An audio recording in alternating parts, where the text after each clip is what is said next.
Buckingham Palace isn't exactly known for throwing curveballs, but today's different. Quietly, without fanfare or media buildup, a document dropped that might just reshape everything we thought we understood about the royal power hierarchy. And no, this isn't a gossip column fever dream, it's official. King Charles and Princess Anne signed a new decree, and guess whose name is completely missing? Queen Camilla. And guess who's now smack in the middle of royal decision making? Princess Catherine. Now, before we get into the chaos this has stirred up, let's pause for a second. Think about how wild this is. Camilla, who went from the most hated woman in the UK to Queen of England, has now been quietly sidelined. No press conference, no farewell wave, just gone from the power list. And in her place, Catherine, the poised, popular, unproblematic royal everyone seems to root for. This isn't a shuffle, this is a shakeup. The document in question is an update to royal advisory roles, basically a rulebook for who gets to act if the king can't. Normally, the monarch's spouse is a guaranteed presence, but this time,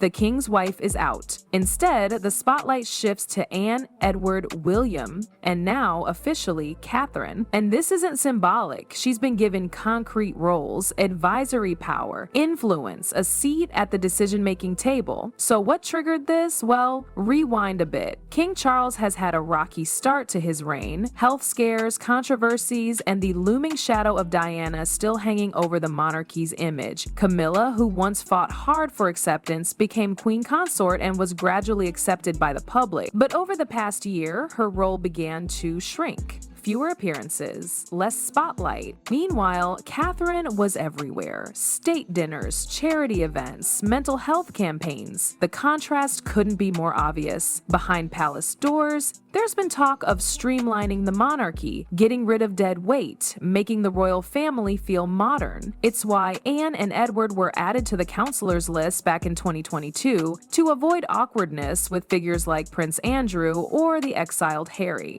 So when Charles's health became a concern in early 2024, conversations picked up speed. Who should really be calling the shots if he's out of commission? Insiders say this decree has been in the works for months. Drafted, revised, redrafted again. Initially, Camilla was included, as tradition would expect. But then something shifted. Allegations surfaced about payments made to her sister from duchy funds, later cut off by William. That caused tension. And when you stack that next to Catherine's clean public image and growing influence, the choice became clearer. Let's not forget Princess Anne either. The real engine behind this move might be her. She's the one who shows up, gets work done, and doesn't chase the spotlight. Anne has always valued efficiency over sentiment, and her close bond with Charles means when she speaks, he listens. So when she pushed for a leaner, tighter core of trusted royals, it wasn't just a suggestion, it became reality. And here we are, a monarchy re-engineering itself in plain sight, starting with its inner circle. Catherine's name now appears where Camilla's used to be. The symbolism is loud, even if the announcement wasn't. This isn't just about health or age, it's about trust, relevance, and setting the stage for a monarchy that needs to survive another generation. Camilla may still be queen by title, but make no mistake, Catherine's the future. And it's all starting with this one quiet history-making decree. Reactions came fast and furious. Within minutes of the announcement, royal watchers, journalists, and social media sleuths were dissecting every line of the new decree like it was a leaked Game of Thrones script. One name missing, one name elevated, and just like that, the narrative had flipped. Camilla, once the central figure in Charles's later hype-redemption arc, was now on the sidelines. And Catherine? She had just become the monarchy's not-so-secret weapon. People weren't just surprised, they were obsessed. Every forum lit up. Why now? Was this planned? Did Camilla know? Conspiracy threads exploded, some saying this was Anne's masterstroke. Others claimed William had been preparing this quietly for over a year, watching, waiting, and pulling levers behind the scenes. There were even murmurs that Catherine had resisted the promotion, wanting to focus on her recovery and her kids, but had finally agreed after pressure from Charles himself. Nobody could confirm anything, but that didn't stop the speculation from going nuclear. Then came the press statements. Carefully worded, diplomatically dry, a palace spokesperson described the decree as a streamlining of emergency advisory roles in alignment with modern royal duties. Translation: we're trimming the fat. Another line emphasized Catherine's demonstrated dedication and steady leadership. No one mentioned Camilla directly, but her absence said it all. Even the order of signatures told a story. Charles first, Anne second. Williams wasn't on it, but make no mistake, his fingerprints were everywhere. This wasn't just a logistics update, it was a pivot, a recalibration of who actually holds the reins when the cameras are off and the decisions are real. But in the eyes of the public, it sent a crystal clear message. Camilla's chapter may not be over, but Catherine's has officially begun. What made it all so surreal was how calculated it felt. No leaks, no buildup, just a drop-the-mic document released quietly on a Tuesday afternoon. Almost like the royal family knew the less they said, the more people would talk. And they were right. Analysts compared it to past upheavals, the abdication of Edward VIII, the removal of Harry and Meghan's royal roles, but this felt different, less scandal, more strategy. Even Camilla's allies seemed caught off guard. One former aide, speaking anonymously, said the Queen was relieved to shift into a more private role, especially with the King's health taking precedence. But others weren't buying it. They pointed to the string of scaled-back appearances, the silent cuts to her sister's funding, the reports of tension with William. This didn't look like a graceful step back, it looked like a quiet push. Meanwhile, Catherine stayed silent. No statement, no appearance, just the weight of 1,000 headlines resting on her shoulders.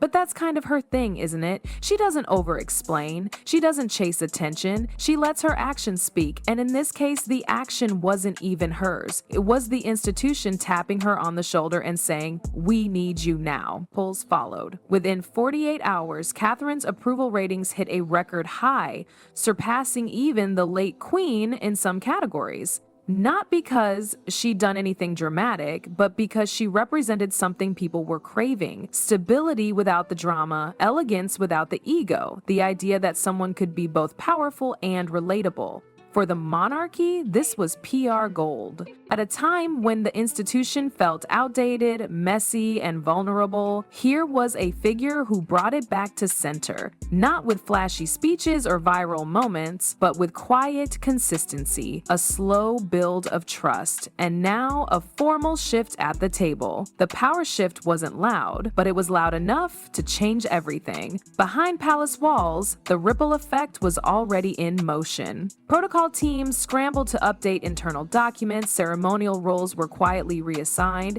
and aides reworked future event schedules, with Catherine now factored into key appearances. She wasn't just an accessory to the throne anymore, she was part of the engine. And in the ever-watchful world of royal optics, that shift changes everything. For Camilla, the adjustment wasn't just about paperwork, it was personal. Her journey to acceptance had been one of the most complicated redemption arcs in modern monarchy. From being the third person in a marriage to eventually becoming a queen, she had fought for her space, publicly, privately, and politically. And now, with one silent omission from a single document, that space felt reduced, repositioned, rewritten. But Camilla didn't fight it. If anything, insiders say she welcomed the retreat. Charles's health had taken a toll on both of them, and the constant pressure to perform, smiling at events, delivering speeches, appearing solid even when things weren't, had become exhausting. The idea of focusing on her passions, like literacy campaigns and women's shelters, without the burden of being on call for constitutional duties, sounded like a relief. Still, the optics were hard to ignore. Her absence from the decree spoke louder than any press release ever could. Meanwhile, the public leaned in even closer. Footage of Catherine stepping out for a child development summit days after the announcement trended for hours. Not because she said anything groundbreaking, but because she was there, poised, focused, and now unmistakably central. Cameras zoomed in on her face, analysts examined her body language, and tabloids called her the palace's new power broker. What she wore became headline news, what she didn't say became a symbol of restraint. And that quiet confidence, it was translating into legitimacy. No longer just a duchess with great style and a good attitude, she was now seen as a co-architect of the crown's future. That kind of visibility comes with pressure. Catherine's every move would now be scrutinized not just by the public, but by the family itself. The dynamics within the firm are notoriously sensitive, and her promotion, no matter how justified, inevitably changes the chemistry, especially with figures like Prince Harry still estranged and tensions between William and Camilla never fully resolved. Some senior aides reportedly warned of resentment pockets forming behind the scenes. Others waved it off, saying the monarchy has always evolved under pressure. This was just the next step. Strategically, the decree does more than shuffle names. It future-proofs the monarchy. Charles may be king now, but everyone knows the next chapter belongs to William and Catherine. This move sets the tone early, placing Catherine in an active leadership position while Charles still reigns. It creates continuity, a bridge between eras, and that's what makes it brilliant. Because while other monarchies around the world struggle with relevance, the British royal family is sending a message. We're not stuck in the past. We're adapting, we're preparing, and we're betting on someone who understands both tradition and TikTok. Of course, not everyone is clapping. Some traditionalists see it as a slight to Camilla. Others argue that constitutional roles shouldn't be decided by popularity. But in the age of perception, optics matter. And Catherine, whether intentionally or not, has become the face of a more modern, more human monarchy. This isn't just a new chapter, it's a rewrite, a recalibration of who gets to shape the institution's future. And with her name now officially etched into the crown's inner circle, Catherine isn't just standing beside power anymore. She is power.